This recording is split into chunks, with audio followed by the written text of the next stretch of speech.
You know the drill. Backtest perfect, paper trades flawless. You're a machine. Rules, discipline, logic.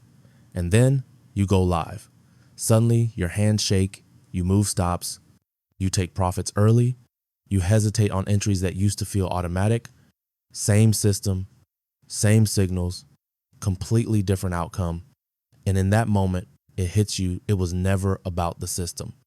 It was about the brain running it, because when real money's on the line, your nervous system hijacks your trading plan.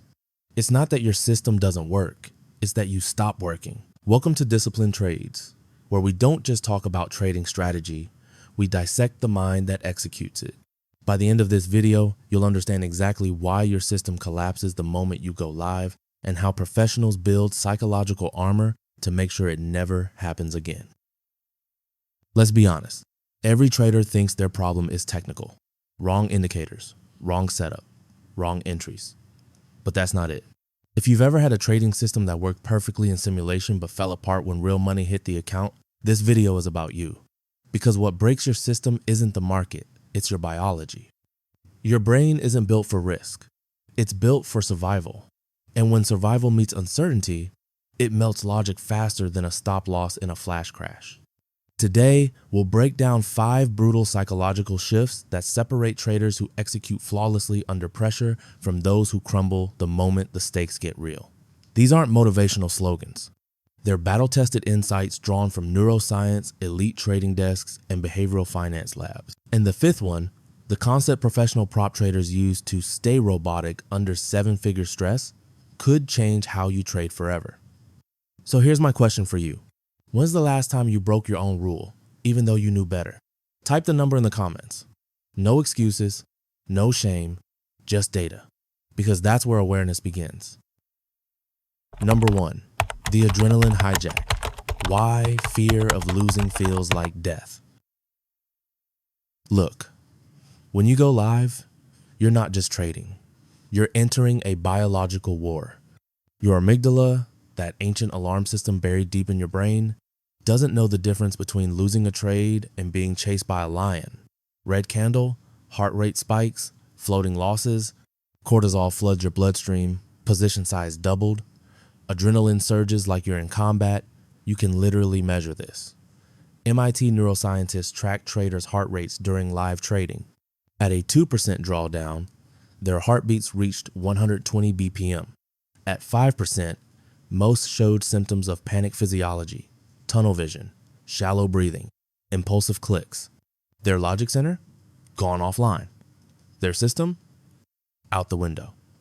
This is why the same setup that feels easy in demo becomes impossible with live capital. Because paper trading activates your cognitive brain. Real trading activates your survival brain. When you risk real money, your brain doesn't think, follow the plan. It thinks, avoid pain. And pain avoidance traders always sabotage process. The fix? Train your body before you train your system. Before entering any live trade, regulate your state. Box breathing in 4 seconds. Hold 7, out 8. It's not meditation fluff, it's neuroscience. You can't execute logic in a flooded state. Remember this, you don't rise to your system, you fall to your nervous system. Number 2, the identity conflict.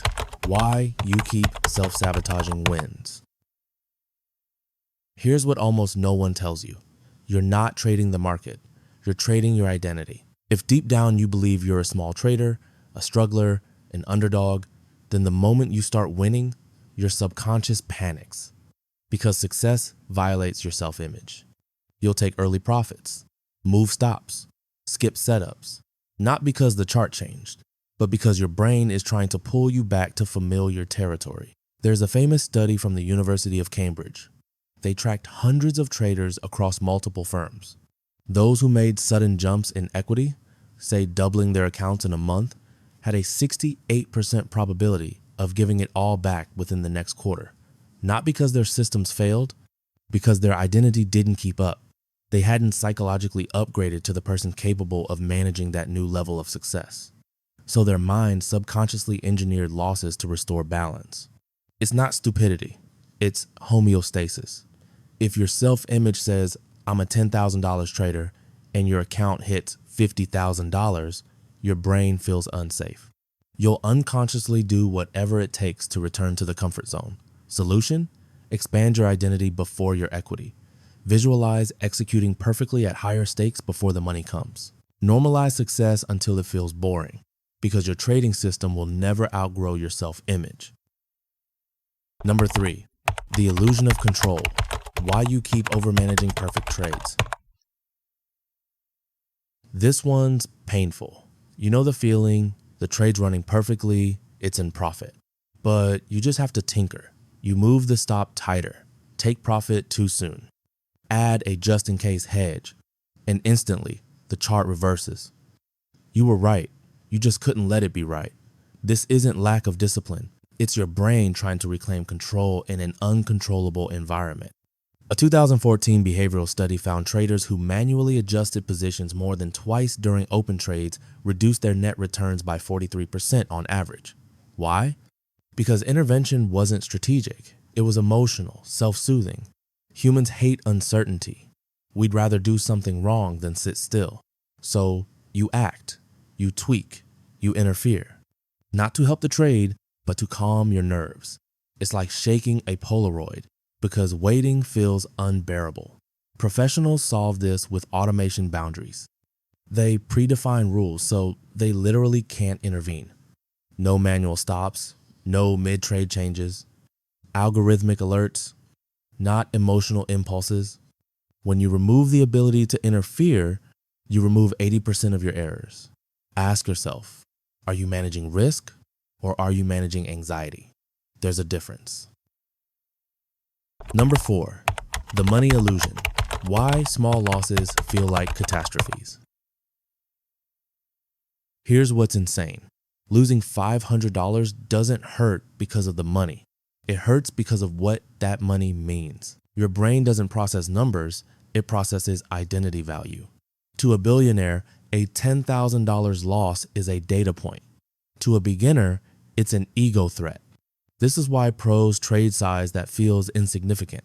Not because they lack courage, because they understand neuroscience. Losses trigger the same brain region as social rejection, the anterior cingulate cortex. That's why it stings so deep. So when you attach self-worth to your profit and loss, every trade becomes a referendum on your value as a person. You can't execute objectively when your self-esteem is on the line. The solution is deceptively simple.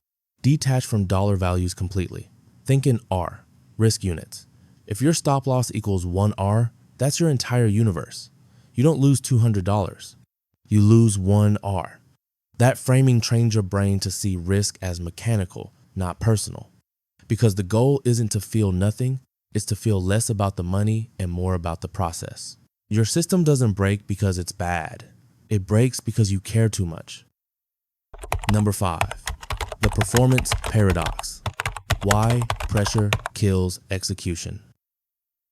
This is the one pros guard like a secret. Your brain can't access flow state when it's over-focused on outcome. The prefrontal cortex, the part responsible for logic, literally shuts down under performance anxiety. This is why athletes choke, why poker pros tilt, and why traders sabotage perfect setups. Under real stakes, your focus narrows to avoid failure instead of execute process. And the harder you try to do it right, the more your motor skills degrade. It's called the paradox of control. Tiger Woods doesn't think about his swing during a major. He trained it so deeply that performance is automatic. Traders must do the same. When your system is coded into muscle memory, your prefrontal cortex can rest. Execution becomes flow, not fear. That's why top prop firms force traders to simulate for months before touching capital. They're not testing your system, they're conditioning your nervous system. You're not ready to go live until your process survives boredom, fatigue, and simulated stress. And when you finally go live, the rule is brutal but simple. Trade small enough that you don't care, long enough that you stop caring, and consistently enough that you no longer need to care. That's how flow emerges. Because mastery isn't control, it's trust. Climax. Here's the truth nobody wants to hear. Your trading system didn't fail. Your nervous system did. Every click you regret, every stop you move, every setup you ruin, it's not a strategy problem. It's a state problem. You think you need more rules. What you really need is nervous system regulation. You can't out-discipline biology. Because the moment money becomes real, the primitive parts of your brain take the wheel and your plan becomes background noise. That's why pros meditate. That's why they journal. That's why they have lockout limits, kill switches, structured routines, not because they're weak, because they're aware. They understand the real market isn't on the screen. It's in the mind. You've spent years learning how to read charts. Now you must learn how to read your own physiology. The shaking hands, the shallow breath, the fast heartbeat. Those are your true indicators. Ignore them, and your system breaks. Master them, and your system becomes unbreakable. You can't eliminate fear. You can only train through it until the fear becomes familiar. That's what separates the 1% who survive from the 99% who self-destruct. Because consistency isn't built in strategy. It's built in state stability. Let's recap. When real money hits the line, 5 forces go to war with your logic. Adrenaline hijacks your brain. Identity sabotages success. Illusion of control makes you overmanage money, meaning distorts perspective. Performance pressure kills execution. And every one of them has the same root: emotional interference. You don't need a new system. You need to stabilize the system, running the system, you. So here's your action plan. Step 1. Before every session, regulate your state. Breathe, ground. Step 2. Trade only size that feels boring. Step 3. Journal every emotional spike like it's a trade. Step 4. Simulate chaos until calm becomes automatic. Step 5. Revisit your self-image weekly. Upgrade it before your results demand it, because your execution can never exceed your emotional capacity. Like this video if it hits something deep, comment below what part of your system breaks first under pressure, and subscribe for the next episode: How to Build a Mind That Trades Without Fear. This isn't motivation, it's reprogramming. And remember, the market doesn't reward the smartest traders. It rewards the calmest. Control your state, trust your process, trade your plan. I'll see you inside the next video, where we rebuild the trader, not just the trade.